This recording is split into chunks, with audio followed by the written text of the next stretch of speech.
This video includes an overview of how to diagnose low flow and perform a regulator reset on a Napoleon grill.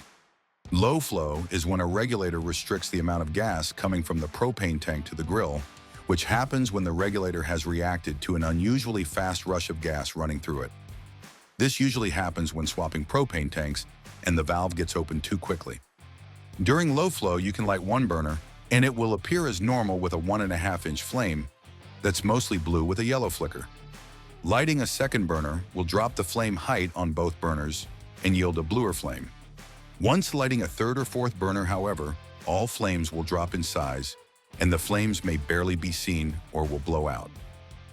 When experiencing low flow, it's important to never hit or tap on the regulator to try and resolve the issue, as this could damage the internal components.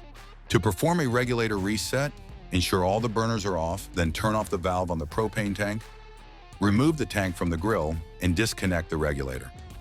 Now leave the regulator disconnected for 5 minutes before reconnecting it to the propane tank, ensuring not to cross-thread it.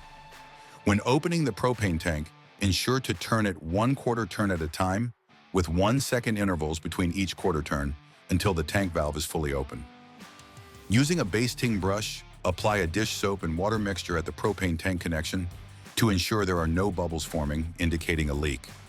It's also a good idea to check the union fitting for leaks, as this is another gas connection point in the system. Should leaks be found, turn off and remove the propane tank from the grill and tighten the leaking sections.